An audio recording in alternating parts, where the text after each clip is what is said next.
双语音标领航，注音阅读启蒙，叶兴阳有声读物。19th Century Actor, Autobiographies. Edited by George Iles. Preface.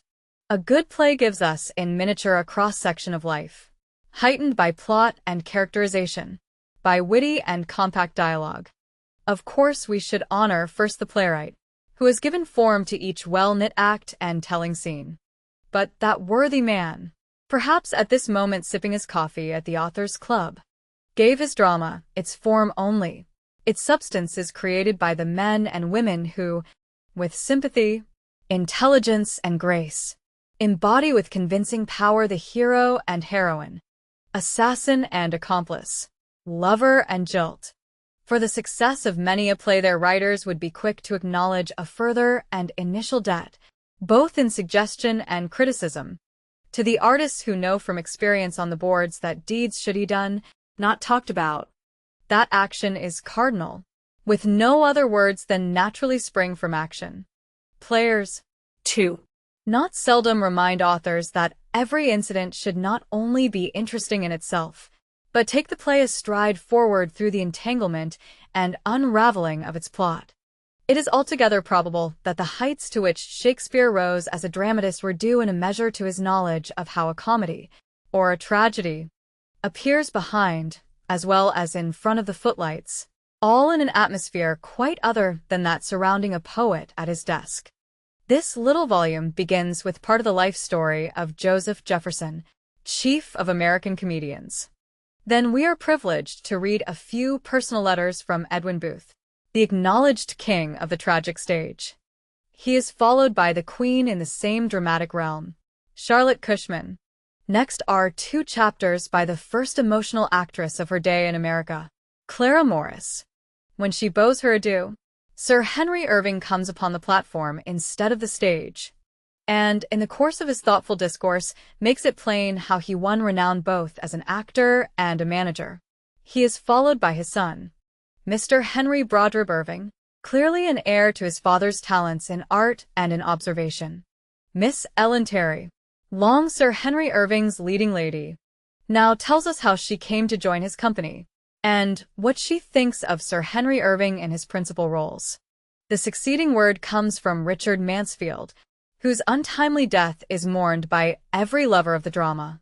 The next pages are from the hand of Tommaso Salvini, admittedly the greatest Othello and Samson that ever trod the boards. A few words, in closing, are from Adelaide Ristori, whose Medea, Mira, and Phaedra are among the great traditions of the modern stage. From first to last, this little book sheds light on the severe toil demanded for excellence on the stage, and reveals that for the highest success of a drama, author and artist must work hand in hand. Contents: Joseph Jefferson, How I Came to Play, Rip Van Winkle. The Art of Acting. Preparation and Inspiration. Should an actor feel his part? Learning to act. Playwrights and actors. The Jefferson Face. Edwin Booth to his daughter, when a little girl. To his daughter on her studies and on ease of manner. On thoroughness of education. On Jefferson's autobiography. On the actor's life. Lawrence Barrett's death. His theater in New York in prospect. As to his brother, John Wilkes Booth. The Slayer of Lincoln. Advice to a young actor. Charlotte Cushman. As a child a mimic and singer. First visits to the theater. Plays Lady Macbeth. Her first part. To a young actress. To a young mother. Early griefs. Art her only spouse. Farewell to New York. Clara Morris Recollections of John Wilkes Booth. The murder of President Lincoln. When, in a hunt for a leading man for Mr. Daly, I first saw Coghlan and Irving. Sir Henry Irving the stage as an instructor. Inspiration in acting. Acting as an art. How Irving began. Feeling as a reality or a semblance. Gesture. Listening as an art. Team play on the stage. Henry Brodribb Irving. The calling of the actor. Requirements for the stage. Temptations of the stage. Acting is a great art. Relations to society. The final school is the audience. Failure and success. Ellen Terry Hamlet Irving's greatest part. The entrance scene in Hamlet. The scene with the players. Irving engages me. Irving's egotism. Irving's simplicity of character. Richard Mansfield Man and the actor. All men are actors. Napoleon as an actor. The gift for acting is rare. The creation of a character. Copy life. Self-criticism. Discipline imperative. Dramatic vicissitudes. A national theater. Training the actor. Tommaso Salvini, first appearance. A father's advice. How Salvini studied his art. Faults in acting. The desire to excel in everything. A model for Othello. First visit to the United States. In Cuba. Appearance in London. Impressions of Irving's Hamlet. The decline of tragedy. Tragedy in 2 languages. American critical taste. Impressions of Edwin Booth. Adelaide Ristori. First appearances. Salvini and Rossi. Appears as Lady Macbeth.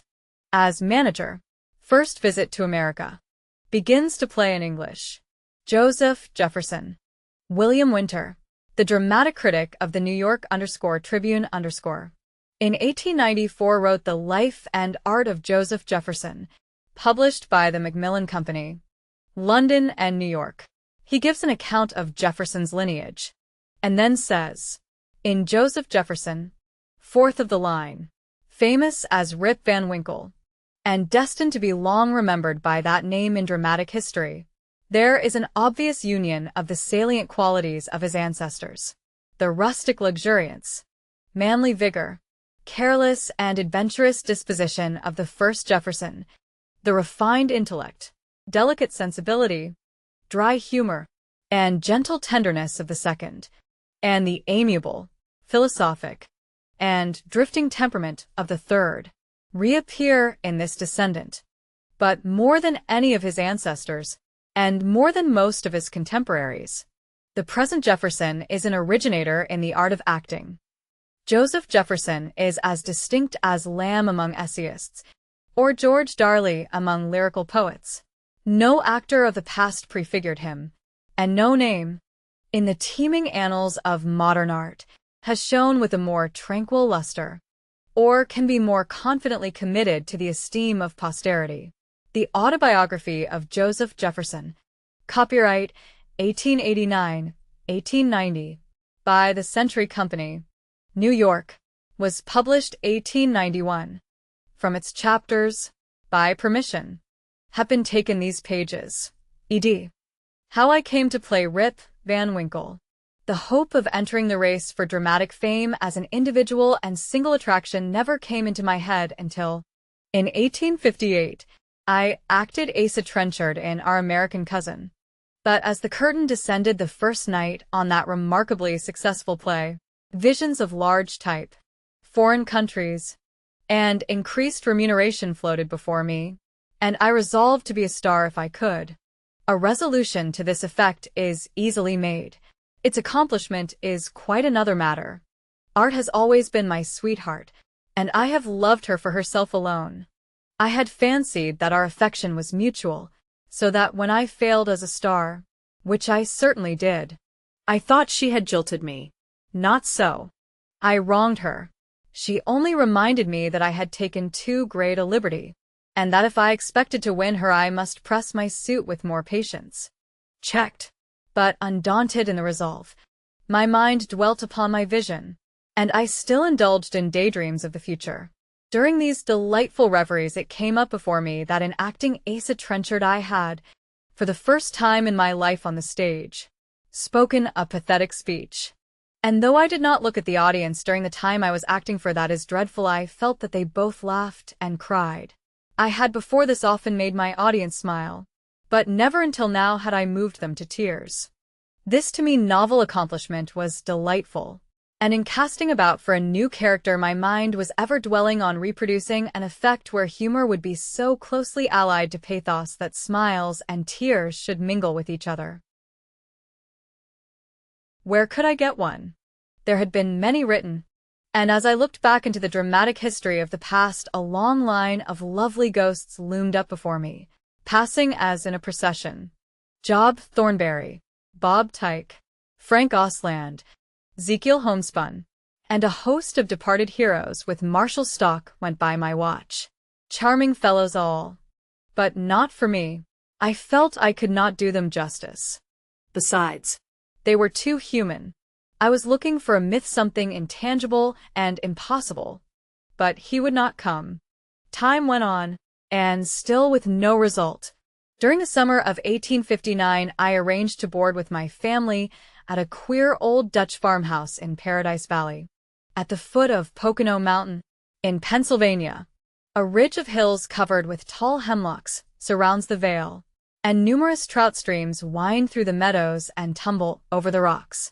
Stray farms are scattered through the valley, and the few old Dutchmen and their families who till the soil were born upon it, there, and only there they have ever lived. The valley harmonized with me and our resources. The scene was wild, the air was fresh, and the board was cheap. What could the light heart and purse of a poor actor ask for more than this? On one of those long rainy days that always render the country so dull, I had climbed to the loft of the barn, and lying upon the hay was reading that delightful book, The Life and Letters of Washington Irving. I had gotten well into the volume, and was much interested in it, when to my surprise I came upon a passage which said that he had seen me at Laura Keane's theater as Goldfinch in Holcroft's comedy of The Road to Ruin, and that I reminded him of my father in look, gesture, size, and make. Till then I was not aware that he had ever seen me. I was comparatively obscure, and to find myself remembered and written of by such a man gave me a thrill of pleasure I can never forget. I put down the book, and lay there thinking how proud I was, and ought to be, at the revelation of this compliment. What an incentive to a youngster like me to go on. And so I thought to myself, Washington Irving, the author of the sketchbook, in which is the quaint story of Rip Van Winkle. Rip Van Winkle. There was to me magic in the sound of the name as I repeated it. Why? Was not this the very character I wanted? An American story by an American author was surely just the theme suited to an American actor. In 10 minutes I had gone to the house and returned to the barn with the sketchbook. I had not read the story since I was a boy. I was disappointed with it. Not as a story, of course, but the tale was purely a narrative. The theme was interesting, but not dramatic. The silver Hudson stretches out before you as you read. The quaint red roofs and queer gables of the old Dutch cottages stand out against the mist upon the mountains. But all this is descriptive. The character of Rip does not speak 10 lines. What could be done dramatically with so simple a sketch? How could it be turned into an effective play? 3 or 4 bad dramatizations of the story had already been acted, but without marked success. Yeats of London had given one in which the hero dies. One had been acted by my father, one by Hackett, and another by Burke. Some of these versions I had remembered when I was a boy, and I should say that Burke's play and performance were the best. But nothing that I remembered gave me the slightest encouragement that I could get a good play out of any of the existing materials. Still I was so bent upon acting the part that I started for the city, and in less than a week, by industriously ransacking the theatrical wardrobe establishments for old leather and mildewed cloth, and by personally superintending the making of the wigs. Each article of my costume was completed, and all this, too, before I had written a line of the play or studied a word of the part. This is working in an opposite direction from all the conventional methods in the study and elaboration of a dramatic character, and certainly not following the course I would advise anyone to pursue. I merely mention the out-of-the-way, upside-down manner of going to work as an illustration of the impatience and enthusiasm with which I entered upon the task. I can only account for my getting the dress ready before I studied the part to the vain desire I had of witnessing myself in the glass, decked out and equipped as the hero of the Catskills. I got together the 3 old printed versions of the drama and the story itself. The plays were all in 2 acts. I thought it would be an improvement in the drama to arrange it in 3, making the scene with the Spectre crew an act by itself. This would separate the poetical from the domestic side of the story. But by far the most important alteration was in the interview with the spirits. In the old versions they spoke and sang. I remembered that the effect of this ghostly dialogue was dreadfully human, so I arranged that no voice but Rip's should be heard. This is the only act on the stage in which but one person speaks while all the others merely gesticulate, and I was quite sure that the silence of the crew would give a lonely and desolate character to the scene and add its to supernatural weirdness. By this means, too, a strong contrast with the single voice of Rip was obtained by the deathlike stillness of the demons as they glided about the stage in solemn silence. It required some thought to hit upon just the best questions that could be answered by a nod and shake of the head, and to arrange that at times even Rip should propound a query to himself and answer it. But I had availed myself of so much of the old material that in a few days after I had begun my work it was finished. In the seclusion of the barn I studied and rehearsed the part, and by the end of summer I was prepared to transplant it from the rustic realms of an old farmhouse to a cosmopolitan audience in the city of Washington, where I opened at Carusi's Hall under the management of John T. Raymond. I had gone over the play so thoroughly that each situation was fairly engraved on my mind. The rehearsals were therefore not tedious to the actors. No one was delayed that I might consider how he or she should be disposed in the scene. I had by repeated experiments so saturated myself with the action of the play that a few days seemed to perfect the rehearsals. Acted on these occasions with all the point and feeling that I could muster. This answered the double purpose of giving me freedom and of observing the effect of what I was doing on the actors. They seemed to be watching me closely, and I could tell by little nods of approval where and when the points hit. I became each day more and more interested in the work. There was in the subject and the part much scope for novel and fanciful treatment. If the sleep of 20 years was merely incongruous, there would be room for argument pro and con. But as it is an impossibility, I felt that the audience would accept it at once, not because it was an impossibility, but from a desire to know in what condition a man's mind would be if such an event could happen. Would he be thus changed? His identity being denied both by strangers, friends, and family? Would he at last almost accept the verdict and exclaim, "Then I am dead, and that is a fact"? This was the strange and original attitude of the character that attracted me. In acting such a part, what to do was simple enough, but what not to do was the important and difficult point to determine. As the earlier scenes of the play were of a natural and domestic character, I had only to draw upon my experience for their effect, or employ such conventional methods as myself and others had used before in characters of that ilk. But from the moment Rip meets the spirits of Hendrik Hudson and his crew, I felt that all colloquial dialogue and commonplace pantomime should cease. It is at this point in the story that the supernatural element begins, and henceforth the character must be raised from the domestic plane and lifted into the realms of the ideal. To be brief, the play was acted with a result that was to me both satisfactory and disappointing. I was quite sure that the character was what I had been seeking, and I was equally satisfied that the play was not. The action had neither the body nor the strength to carry the hero. The spiritual quality was there, but the human interest was wanting. The final alterations and additions were made 5 years later by Dion Boucicault. Rip Van Winkle was not a sudden success. It did not burst upon the public like a torrent. Its flow was gradual, and its source sprang from the Harz Mountains, an old German legend, called Karl the Shepherd, being the name of the original story. The genius of Washington Irving transplanted the tale to our own Catskills. The grace with which he paints the scene, and, still more, the quaintness of the story, placed it far above the original. Yeats, Hackett, and Burke had separate dramas written upon this scene and acted the hero, leaving their traditions one to the other.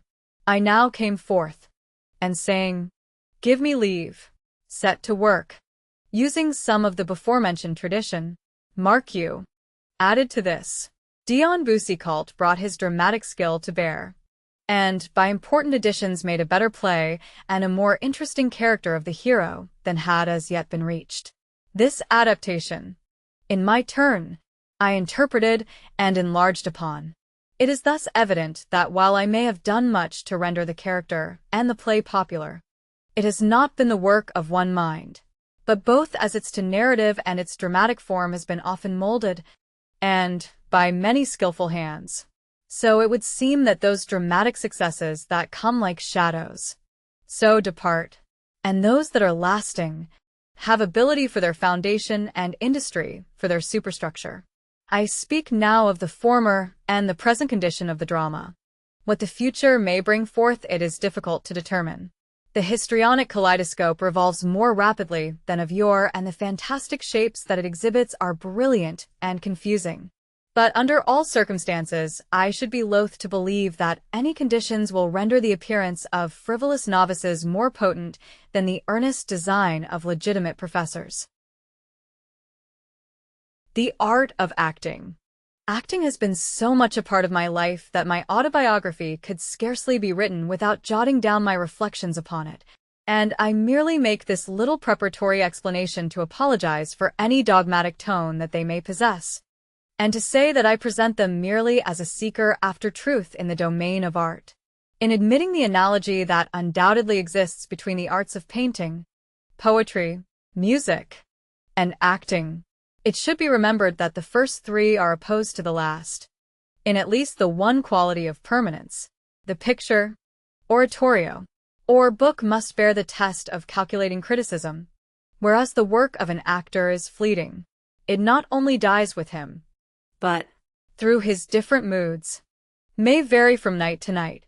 If the performance be indifferent, it is no consolation for the audience to hear that the player acted well last night, or to be told that he will act better tomorrow night. It is this night that the public has to deal with, and the impression the actor has made, good or bad, remains as such upon the mind of that particular audience. The author, painter, or musician, if he be dissatisfied with his work, may alter and perfect it before giving it publicity, but an actor cannot rub out. He ought, therefore, in justice to his audience, to be sure of what he is going to place before it. Should a picture in an art gallery be carelessly painted, we can pass on to another, or if a book fails to please us, we can put it down. An escape from this kind of dullness is easily made, but in a theater the auditor is imprisoned. If the acting be indifferent, he must endure it, at least for a time. He cannot withdraw without making himself conspicuous. So he remains, hoping that there may be some improvement as the play proceeds, or perhaps from consideration for the company he is in. It is this helpless condition that renders careless acting so offensive. Preparation and inspiration. I have seen impulsive actors who were so confident of their power that they left all to chance. This is a dangerous course, especially when acting a new character. I will admit that there are many instances where great effects have been produced that were entirely spontaneous, and were as much a surprise to the actors who made them as they were to the audience who witnessed them. But just as individuals who have exuberant spirits are, at times, dreadfully depressed, so when an impulsive actor fails to receive his inspiration, he is dull indeed, and is the more disappointing because of his former brilliant achievements. In the stage management of a play, or in the acting of a part, nothing should be left to chance, and for the reason that spontaneity, inspiration, or whatever the strange and delightful quality may be called, is not to be commanded, or we should give it some other name. It is, therefore, better that a clear and unmistakable outline of a character should be drawn before an actor undertakes a new part. If he has a well-ordered and an artistic mind, it is likely that he will give at least a symmetrical and effective performance. But should he make no definite arrangement, and depend upon our ghostly friend's spontaneity and inspiration to pay him a visit, and should they decline to call, the actor will be in a maze and his audience in a muddle. Besides, why not prepare to receive our mysterious friends whether they come or not? If they fail on such an invitation, we can at least entertain our other guests without them, and if they do appear, our preconceived arrangements will give them a better welcome and put them more at ease. Acting under these purely artificial conditions will necessarily be cold, but the care with which the part is given will, at least, render it inoffensive. They are, therefore, primary considerations,